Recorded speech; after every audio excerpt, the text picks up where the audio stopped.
Okay, so when it comes to Aquatint for Intaglio, one of the important things to remember is that after we've coated our plate with the spray paint or airbrushed on dot pattern, that 50% dot pattern that we're shooting for in Aquatint, if I just throw this into the acid now, it's going to end up being biting all over. So if I leave the whole plate in there for 45 minutes all by itself, it's going to basically turn this into a big black rectangle when I print it with a real heavy tooth.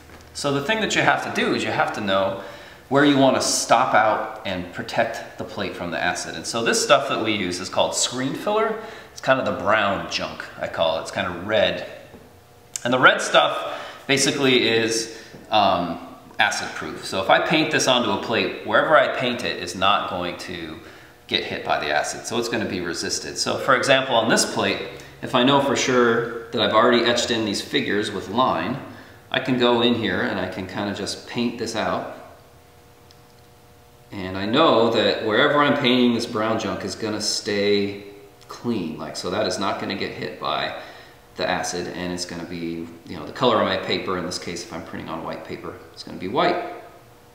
And so I can go ahead and go in there and just kind of paint this out and protect it, and this will be my stop out, we call it. So the brown junk is foolproof as long as your plate is good and clean. The brown junk is foolproof kind of stop out.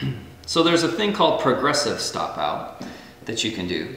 So if you want to, and you always want to keep some water around to keep your brush in, to keep the brown junk from hardening up on it.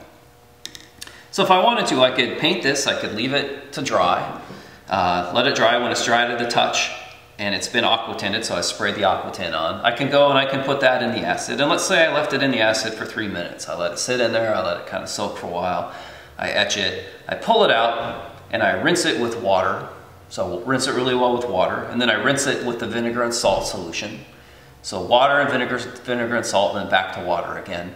Then I'm able to, I have a nice clean plate, and I can do what we call progressive stop out, which means I know that this stuff that I've protected here is going to be white, but anything that I paint out now, if I continue painting, that's going to be that 2-minute Aquatint color.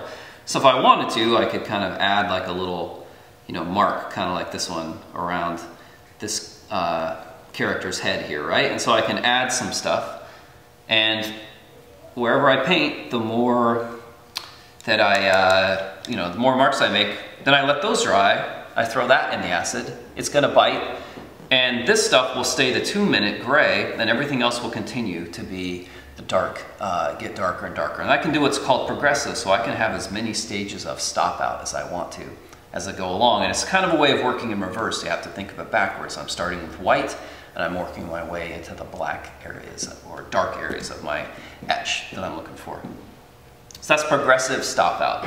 You can also, amazingly, because there's nothing you can't do with a Sharpie marker, is you can stop things out with a Sharpie. So pretty much any place where I draw a good, solid, thick area of Sharpie marker, that's going to be stopped out. I can use a little fine-tipped Sharpie if I want to. And as long as I'm depositing enough of the magic Sharpie material that comes out of these pens onto the plate, as long as I put enough of that down there and it's not too thin, that's going to stop out. I can also use things like crayon if I want to, so like a simple wax crayon. The wax will resist the acid.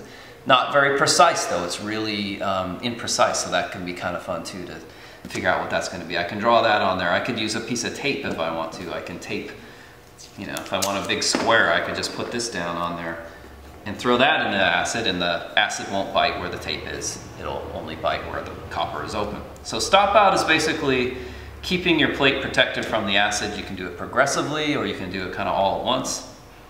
But you want to make sure that when you're working in Aquatint, you're thinking through the stages really carefully so that you know exactly which thing you want to have be that light gray, which thing you want to have be that dark gray. If you want to check the value scale for the Aquatint in the room, sometimes that's a helpful way to figure it out too, for how many minutes to leave it sitting in the acid. So there you go, progressive stop out and using the brown stuff to protect your plate.